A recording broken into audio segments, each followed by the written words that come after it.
MCQs questions for second grade RPSC school teachers के लिए, senior teacher के लिए। Question number 9, stream of consciousness. In question number 9, in James Joyce's Ulysses, the stream of consciousness technique is most evident in which chapter? James Joyce के Ulysses में stream of consciousness की सबसे अधिक इस technique को कौन से चैप्टर में यूज किया गया है, किसमें इसको अच्छे तरह से स्पष्ट किया गया है, किस चैप्टर में? जेम्स का जो यूलिसिस प्ले है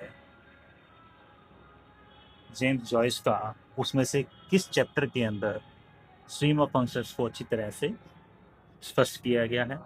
टेलीमेकस, पेनेलोप, कैलिप्सो या इथाका?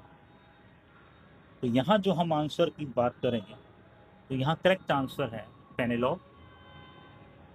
पेनेलोप के अंदर answer B is correct here. In Ulysses novel of James Joyce, the 14-page stream, 14-page, the 40-page stream of Molly's thought is a hallmark of stream of consciousness. Molly जो female character है इसका famous female character है Molly.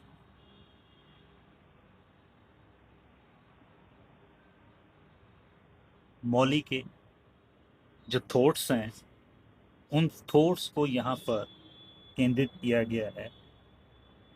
Penelope Molly Bloom का बिना विराम चिन्ह, बिना रुके, बिना पॉज, लगातार इंटीरियर मोनोलॉग जो एक्सपोज किया गया है, उस चीज को यहाँ Molly Bloom's unpunctuated solitude is pure of stream of consciousness. Question number 10. Which author is not associated with the term of stream of consciousness? कौन सा ऐसा लेखक है जो चेतना की धारा स्ट्रीम ऑफ कॉन्शियसनेस से जुड़ा नहीं? Virginia Woolf, Charles Dickens, William Faulkner, Dorothy Richardson. The correct answer is here. Charles Dickens is not associated with the term of stream of concept. Reason? Because Charles Dickens के जो works हैं, it structures realism unlike modernism. Dickens का जो कार्य है वो संरचित है रियलिज्म में, यथार्थवाद में। मॉडर्निस्ट स्ट्रीम ऑफ कॉन्शियसनेस से बिल्कुल डिफरेंटेड है, इसलिए यहाँ ऑप्शन रहेगा चार्ल्स डिकन्स। वर्जीनिया वुल्फ तो उन्होंने यूज किया है। वर्जीनिया वुल्फ ने अपने तो उस प्ले के अंदर स्ट्रीम ऑफ कॉन्शियसनेस को यूज किया हुआ है। Mrs Dalloway to the Lighthouse में भी उसने यूज किया हुआ है, मिसेस डॉलवे में भी यूज किया हुआ है। William Faulkner the sound and the fury में एसओसी का प्रयोग किया हुआ है, स्ट्रीम ऑफ कॉन्शियसनेस का प्रयोग किया हुआ है। डॉर्थी रिचर्डसन ने पायनर अपनी फिल्मरीज में उसने एसओसी को काफ़ी यूज किया हुआ है। उसने अपनी फिल्मरेज के अंदर फिल्मरेज में भी उसने अपने, तो यहाँ चार्ल्स डिकन एक ऐसा राइटर है जो स्ट्रीम ऑफ कॉन्शियसनेस की टर्म से एसोसिएटेड नहीं है। Question number 11. The following extract is an example of stream of consciousness. What did it matter if she was not happy? It was all done with now, and she was back in London, and how she loved it. Identify the author. यहाँ जो example दिया गया stream of consciousness से related है, atrophy का example है ये, stream of consciousness से रिलेटेड है। क्या फ़र्क पड़ता था अगर वो खुश नहीं थी? अब सब ख़त्म हो चुका था, वह लंदन में थी और उसे कितना पसंद था। Who wrote it? इसके राइटर कौन? Identify the author. तो मैं यहाँ बताना चाहूँगा कि ये जो लाइंस ली गई हैं, ये वर्जिना वुल्फ के ली गई हैं, जहाँ उन्होंने रिफ्लेक्ट किया है, कैलरिसा की थॉट्स को रिफ्लेक्ट किया है। Reflect the thoughts of Clarissa in free indirect style, बिल्कुल इनडायरेक्ट स्टाइल के अंदर इसको फ्री किया है। It was the character represented by William Faulkner ने, sorry, it was not the result of Virginia Woolf. That is not right answer. Sorry for that here. Virginia Woolf ने अपने इस factor के बारे में लिखा है, जहां उन्होंने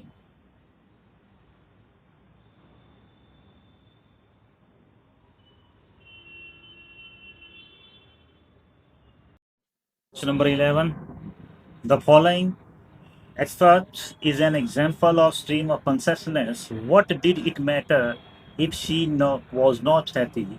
It was all done with now, and she was back in London. Oh, how she loved it. Identify the author. Here, the character she refers to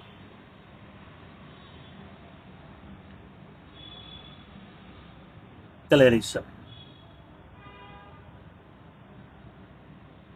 ये जो शी कैरेक्टर यहाँ रिप्रेजेंट किया है इस एग्जाम्पल में, वो क्लैरिसा का character का यहाँ दिखाया गया है।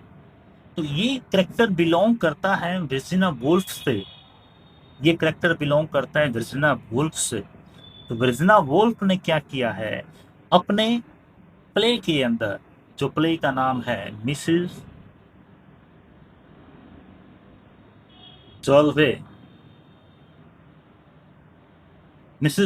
से ये क्लैरिसा के विचार लिए गए हैं। तो it was related Regina Walls, the character name is Clarissa. Clarissa ने यहाँ रिफ्लेक्ट किया है कैलरिसा कैरेक्टर को, reflecting thoughts in free indirect style. तो इनडायरेक्ट स्टाइल को, कैलरिसा के विचार को यहाँ रिप्रेजेंट किया है वर्जिना वुल्फ में। Another question is question number 12, stream of consciousness is closely linked to which psychological influences? Stream of consciousness किस मनोवैज्ञानिक प्रभाव से काफी निकट है, काफी से जुड़ा हुआ है? Let's see, Carl Jung, archetypes, Sigmund Freud, subconscious, Ivan Pavlov's conditioning, B.F. Skinner's behaviorism. But the right answer is here. We pick the right answer here. Sigmund Freud's subconsciousness. The reason of the being such an answer here, Sigmund Freud's psychology analysis inspired modernists to explore the mind's depth. Because Sigmund Freud is considered as modernist psychologist writer who explore the mind's depths here. The right answer here is Sigmund Freud. Stream of consciousness is closely linked to which psychological influences by Sigmund Freud subconsciousness. Question number 13. These questions are very most important here for the second grade examination for RPSC especially. Based on stream of consciousness here. Which technique in stream of consciousness blends a character's thought with the third person's narration? Stream of consciousness की कौन सी ऐसी technique है जो characters के विचारों को third person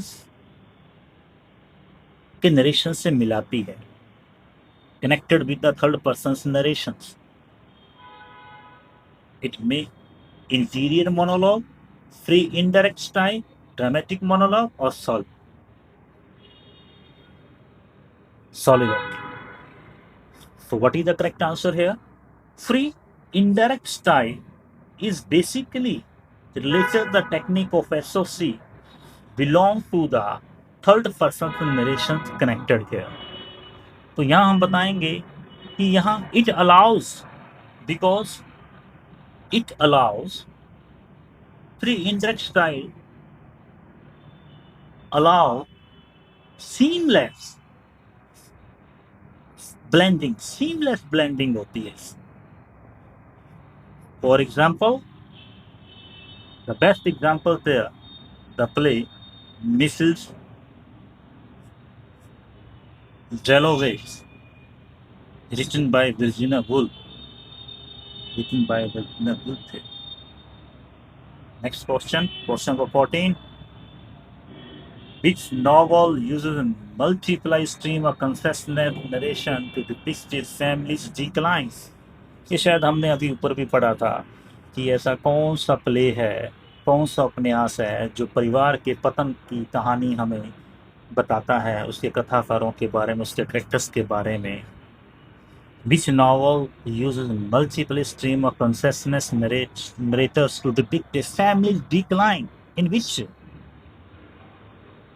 It's the right answer here. As I lay dying.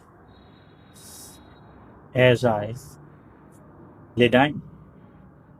Written by William Faulkner. Written by William Faulkner. Faulkner uses of 15 narrators. Faulkner ने यहाँ 15 नरेटर्स को यूज किया, क्या शो करने के लिए? Show fragmented family perspectives. As A lay dying, written by William Faulkner, who uses 15 narrators, जिन्होंने 15 narrator's को यूज किया to show family fragmented family perspectives. विखंडित परिवार का दृष्टिकोण अगर दिखाया है तो विलियम फैल्कोनर ने दिखाया है, जिन्होंने अपने इस प्ले के अंदर, उपन्यास के अंदर शो किया है।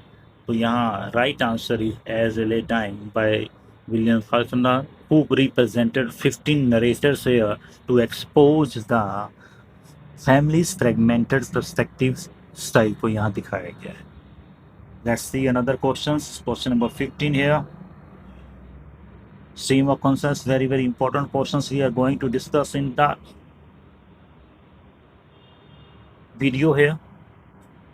What distinguish stream of consciousness from a traditional narrative? Stream of consciousness की पारंपरिक कथन से कैसे ये भिन्न है, ट्रेडिशनल नरेटिव से कैसे ये भिन्न है? It focuses on external event, chronological storytelling, fragmented not linear thought, use of dialogue only.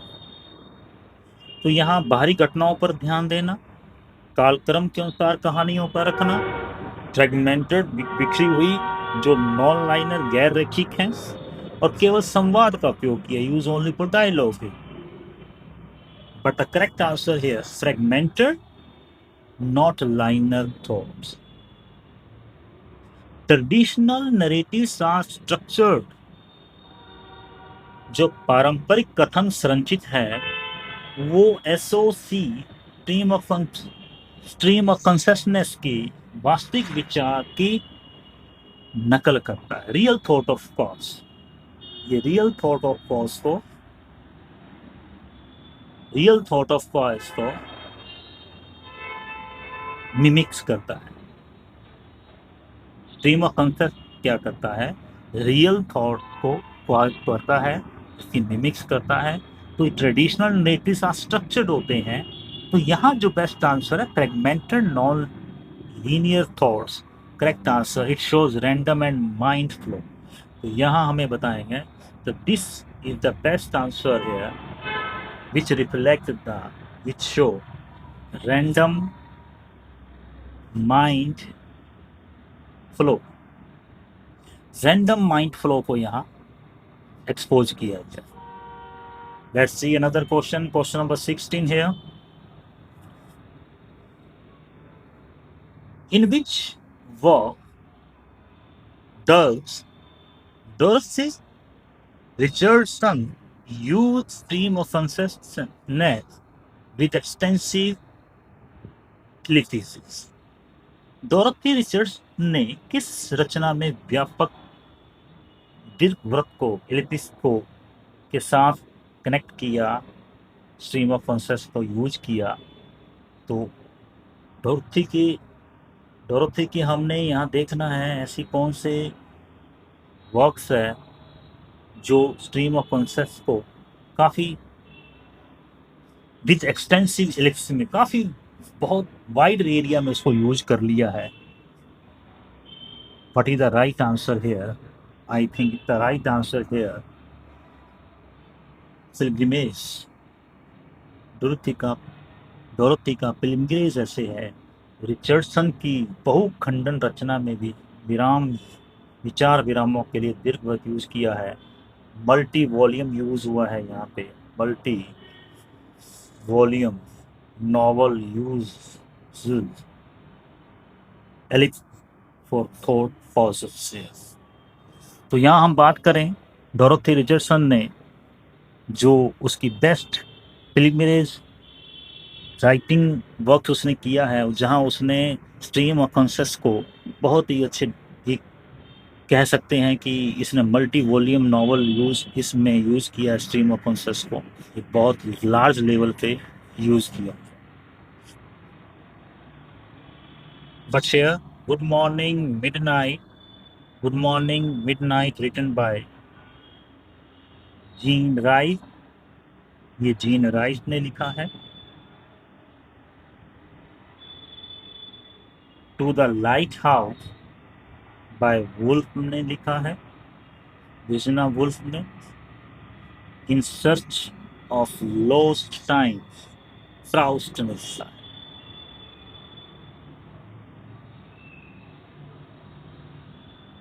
Another question number 17. Discuss 17 question. Which statement is true about stream of consciousness? चेतना की धारा के बारे में, स्ट्रीम ऑफ कॉन्शियसनेस के बारे में कौन सा स्टेटमेंट काफ़ी ट्रू है? It always use strict punctuation. It reflects the ordered flow of events. It captures the randomness of human thought. It avoids psychological depth.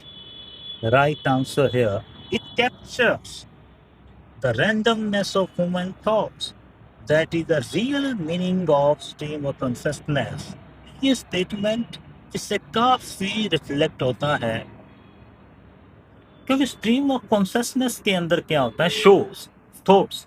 यहाँ से थॉट्स को शो किए जाते हैं as they occur without order, because thoughts are occurring without any order in human minds. पल भर में कुछ एक थॉट आना, within a second it will be changed in another thought here, then another thought here. That is the random mindness depth by a human being here. That is the right answer here.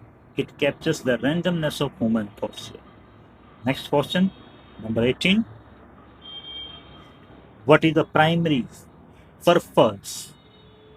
What is the primary purpose of the stream of consciousness techniques in literature? यहाँ primary purpose पूछा है. What is the primary purpose of stream of consciousness use in literature? बात करें हम तो क्या है primary purpose? To present a linear plot with clear transaction, to depict the inner working of a character's mind, to focus on external events and dialogues, to adhere to traditional narrative structures. साहित्य में stream of consciousness की technique का प्राथमिक उद्देश्य क्या है? Primary purpose क्या है? क्या स्पष्ट बदलावों के साथ रैखिक कथना करना, कैरेक्टर के मन की आंतरिक कार्यप्रणाली को चित्रित करना, क्या बाहरी घटनाओं और संवादों पर ध्यान देना, या फिर पारंपरिक कथन संरचनाओं का पालन करना? तो हम यहाँ बात करेंगे the primary focus of stream of consciousness is to depict the inner working of a character mind. SOC का प्राइमरी वर्क क्या है इन लिटरेचर? किसी भी कैरेक्टर के माइंड में क्या चल रहा है, क्या क्या थॉट्स उसके आ रहे हैं, उसको रिफ्लेक्ट करना स्ट्रीम ऑफ कॉन्शियसनेस का सबसे बेसिक मेन पर्पस है। Stream of consciousness explores the psyche, making literature more realistic.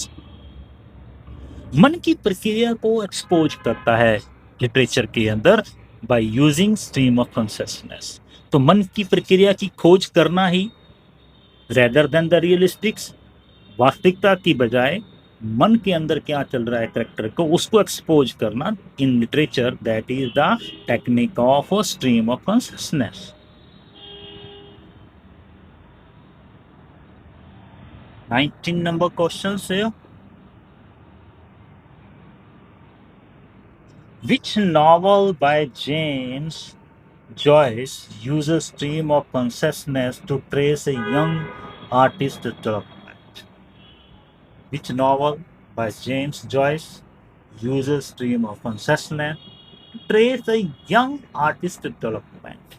James Joyce का ऐसा कौन सा नॉवल है, उपन्यास है, जो एक युवा कलाकार के विकास को की चेतना की धारा को दर्शाता है?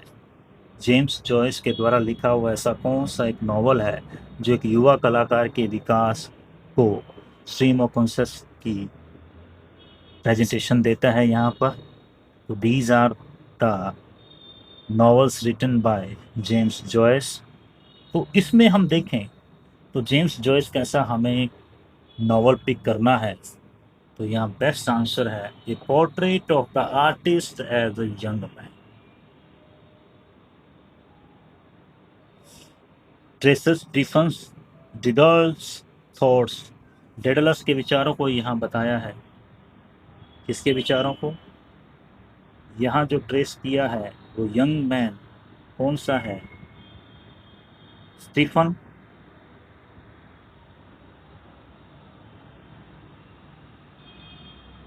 Daedalus.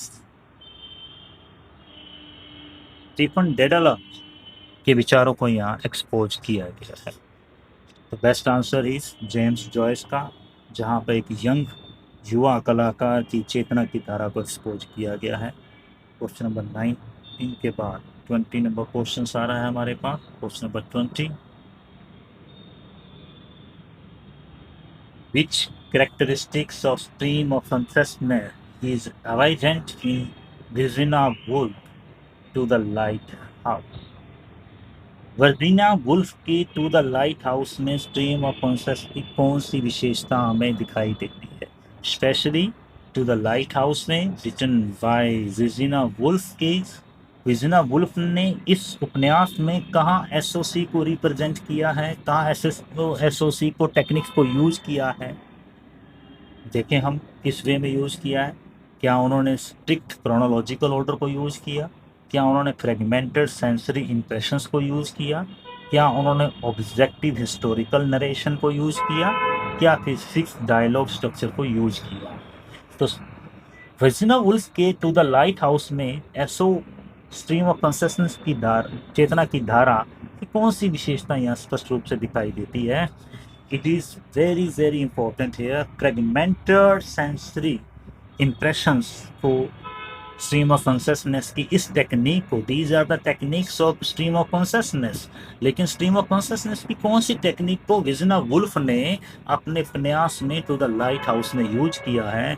The novel uses such techniques, the novel uses techniques to explore the character's sensory and emotional fragments. तो यहाँ दो तरह की सेंसरी प्लस इमोशनल, जो सेंसरी और इमोशनल थॉट्स थे करेक्टर के, वो इस टेक्निक्स के द्वारा वर्जीनिया वुल्फ ने अपने इस उपन्यास में एक्सप्लोर किए हैं, रिप्रेजेंट किए हैं। Next question 21, who among the following use stream of consciousness in the novel Pilgrimage? That is, we already studied here. Who among the following use stream of consciousness in the novel Pilgrimage? तो भैया pilgrimage के अंदर उपन्यास में stream of consciousness का उपयोग किसने किया? That is the right answer is Dorothy Richardson. Dorothy Richardson written Pilgrimage. Dorothy ने अपने इस 13 वॉल्यूम सीरीज के अंदर, ये 13 वॉल्यूम सीरीज है, स्ट्रीम ऑफ कॉन्शियसनेस को वर्क को यूज किया है। हर 13 volume series is an early of Asus. Stream of consciousness का ये सबसे अर्ली वर्क यूज किया था डोरोथी रिचर्डसन के द्वारा। क्वेश्चन नंबर 22,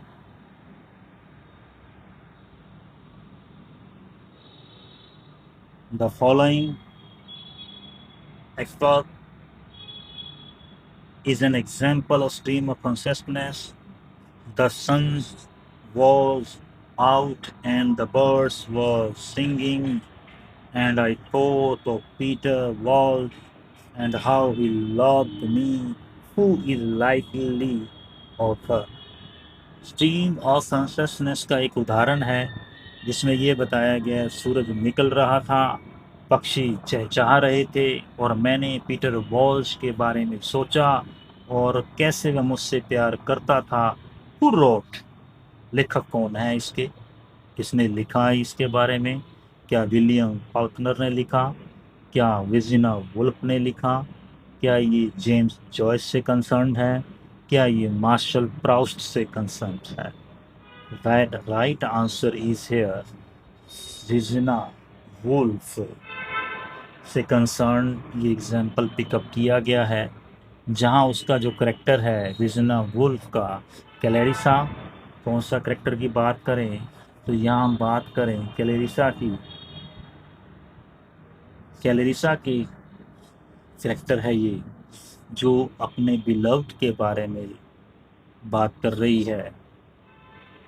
तो यहाँ रिफ्लेक्ट किया है क्लैरिसा की रिफ्लेक्टिंग, जिसके थॉट्स फ्लोइंग हो रहे हैं, लेकिन किस वे में हो रहे हैं? इन फ्री इनडायरेक्ट स्टाइल में। यहाँ जो उसके थॉट्स हैं वो फ्री इनडायरेक्ट स्टाइल के अंदर हो। राइट आंसर है Virginia Woolf. 23 questions here. 23 questions. Stream of consciousness is mostly closely associated with which historical events aftermath? तो यहाँ हम बात करेंगे stream of consciousness is mostly closely associated with which historical events aftermath? तो चेतना की धारा stream of consciousness किस ऐतिहासिक घटना के बाद की स्थिति में सबसे अधिक जुड़ी हुई है? ऐसी कौन सी हिस्ट्री से रिलेटेड इवेंट है, इंसिडेंट हुआ है जिससे उससे काफ़ी जुड़ चुकी है?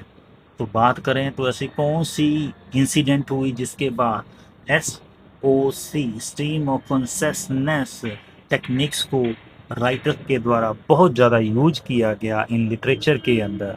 क्या ये वर्ल्ड वॉर फर्स्ट की बाद की बात है? क्या ये द इंडस्ट्रियल रिवॉल्यूशंस के बाद की बात है? क्या ये द फ्रेंच रिवॉल्यूशंस के बाद की बात है? या वर्ल्ड वॉर सेकंड की बाद की बात है? It's right answer here after the world war first. World war first के बाद stream of consciousness emerged in modernism. तो यहाँ युद्ध की जो अराजकता हो गई थी, चारों तरफ युद्ध की अराजकता को दर्शाने के लिए मॉडर्निज्म में उभरा है, दर्शाने के लिए मॉडर्निज्म में उभरा। स्ट्रीम ऑफ कॉन्शसनेस कहाँ आया? मॉडर्निज्म में है। किसमें आया? मॉडर्निज्म। जस्ट किसके बाद? वर्ल्ड वॉर फर्स्ट के बाद। Next question, let's see another question.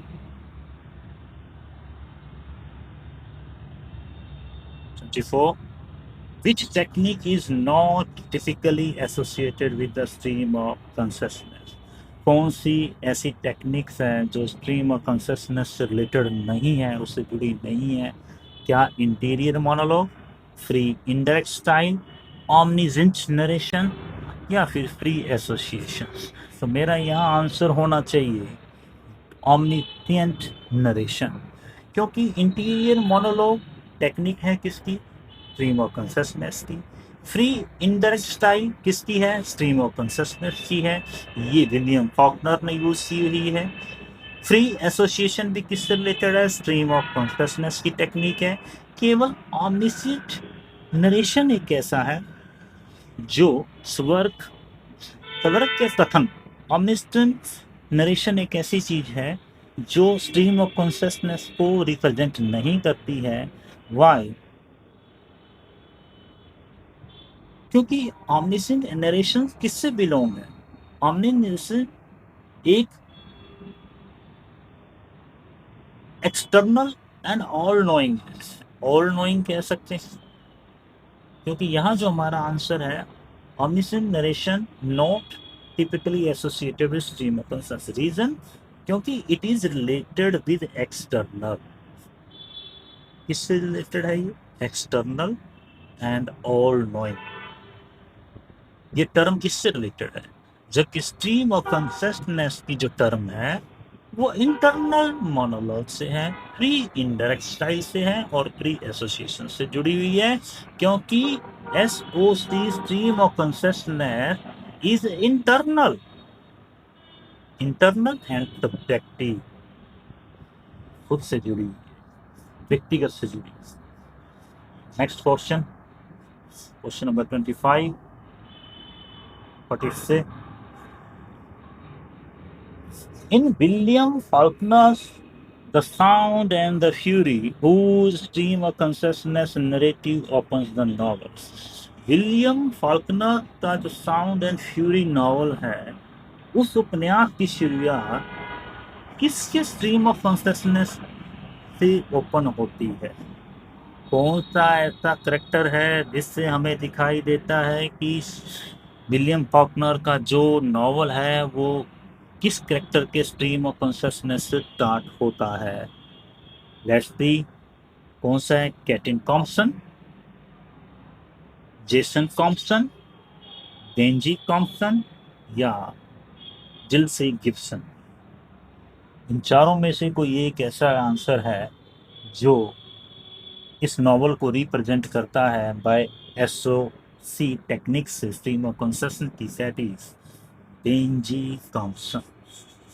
Benji Compson के स्ट्रीम ऑफ कॉन्शसनेस से ये नॉवल स्टार्ट होता है। किस नॉवल का स्टार्ट होता है? क्योंकि बेंजी कॉम्पसन का जो फ्रेगमेंटेड थॉट्स हैं वो थॉट्स नॉवल के सेट पर दिखाए गए, नॉवेल्स की टोन है ये। बेंजी कॉम्पसन ने फ्रेगमेंटेड थॉट्स, बेंजी के जो विखंडित विचार हैं वो उपन्यास का सेट कर देते हैं, उपन्यास के सिस्टम को सेट कर देते हैं। That is related to stream of consciousness, related to Benjy Compson in the sound and the Fury. Next question, question number 26, which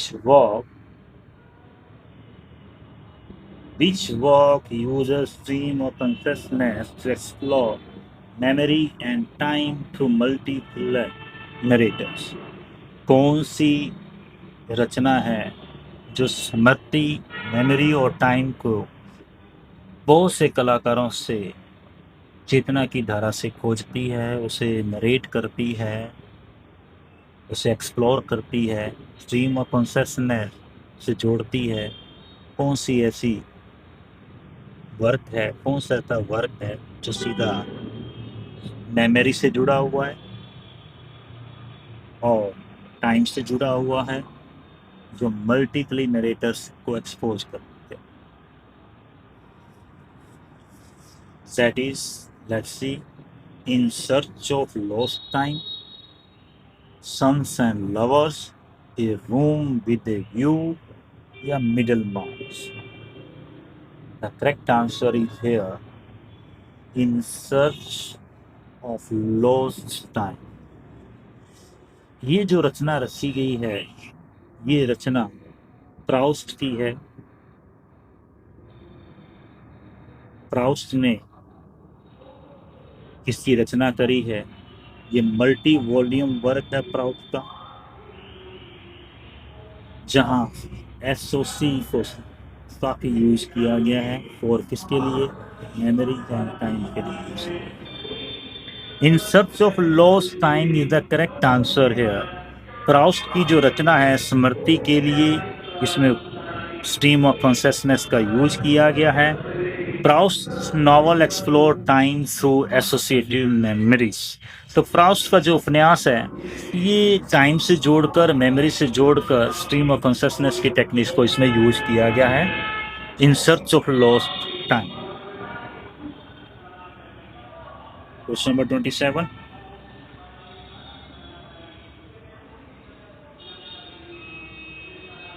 what distinguishes James Joyce's use of stream of consciousness from Virginia Woolf?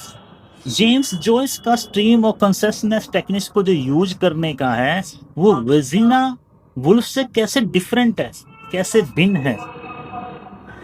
Joyce uses more structure prose, Woolf employs unpunctuated soliloquies, Joyce uses denser chaotic prose, या फिर Woolf avoids typological depth. क्या Joyce अधिक संरचित pros का, structure pros का use करते हैं? Wolf ने बिना विराम के चिन्ह के लगातार अनपंक्चुएटेड सॉलिक्यूशंस को यूज किया है? या जॉयस ने काफ़ी घना और अराजकता से भरा हुआ बसिक प्रोज को यूज किया है? या फिर वुल्फ ने मनोवैज्ञानिक गहराई से बचती हुई दिखाई विजन आपको? तो इनमें से कौन सा है? The correct answer is Joyce uses denser and poetic prose से। जॉयस का जो स्ट्रीम ऑफ कॉम्प्लेक्स है, वो स्ट्रीम ऑफ कॉन्शियसनेस है, वो काफ़ी कॉम्प्लेक्स, जटिल है।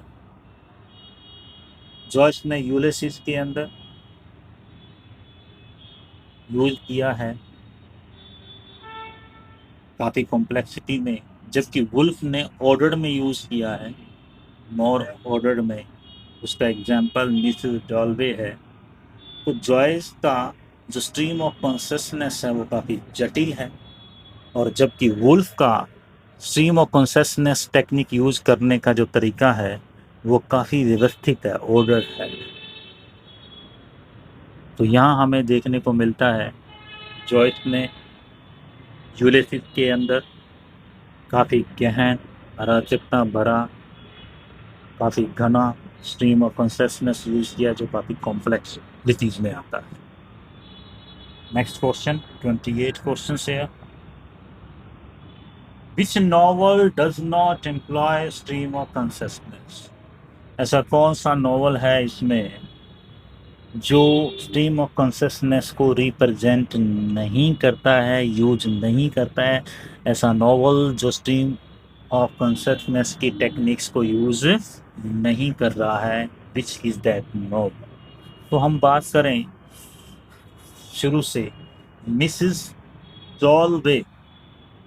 ये मिसेस डॉल्वे जो नॉवल है, वो रिटन किया गया है विर्जिनिया वुल्फ के द्वारा। इसमें एसओसी को काफ़ी ऑर्डर में यूज किया हुआ है। प्राइड एंड प्रेजुडिस के अंदर जो ऑस्टन के द्वारा लिखा गया है, ऑस्टन, रिटन बाय ऑस्टन के द्वारा लिखा गया है, इसमें ट्रेडिशनल रियलिज्म को यूज किया है। इसको क्या यूज किया है? ट्रेडिशनल रियलिज्म, ट्रेडिशनल रियलिज्म को यूज किया है। एज आई ले डाइंग, ये विलियम फॉल्कनर का यूज किया गया है, जिसमें मल्टीप्लाई नरेटर्स हैं, मल्टीप्लाई नरेटर्स को यूज किया है। यूलिसिस जॉयस का है, यूलिसिस जॉयस का है, ये बहुत ही मास्टरपीस है स्ट्रीम ऑफ कॉन्शियसनेस। यूलिसिस हुआ, एज ए ले डाइंग विलियम फॉल्कनर का हुआ, मिसेस डॉल्वे विजना वुल्फ का हुआ।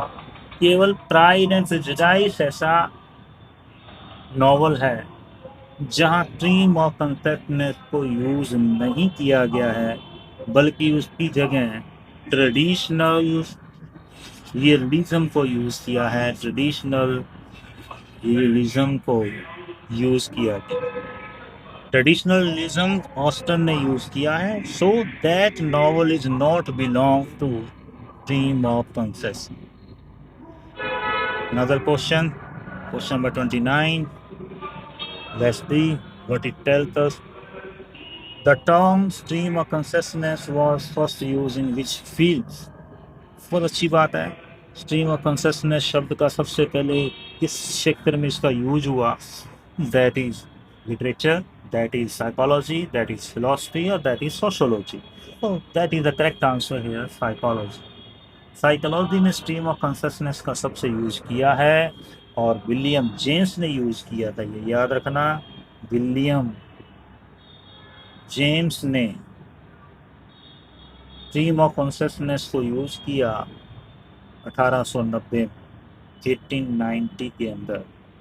1890 में विलियम जेम्स ने साइकोलॉजी में स्ट्रीम ऑफ कॉन्शियसनेस टर्म को यूज किया था। Next question number 30. In Mrs. Dolby, stream of consciousness is used to depict whose thoughts over one day. Mrs Dalloway में स्ट्रीम ऑफ कॉन्शियसनेस के एक दिन में किसके विचारों को दिखाने के लिए यूज किया गया है? किसके विचारों को दिखाने के लिए? तो हम बात करेंगे कि यहाँ करेक्ट आंसर क्या है। That is written by Virginia Woolf. Virginia Woolf ने इस नॉवल को रिटन किया है, मिसेस डॉल्वे में, डॉल्वे को यूज किया है। तो इसमें कौन से कैरेक्टर्स हैं जिसने पूरे के पूरे एक दिन में अपने स्ट्रीम ऑफ कॉन्शियस को यूज करके विचार को दर्शाया गया है?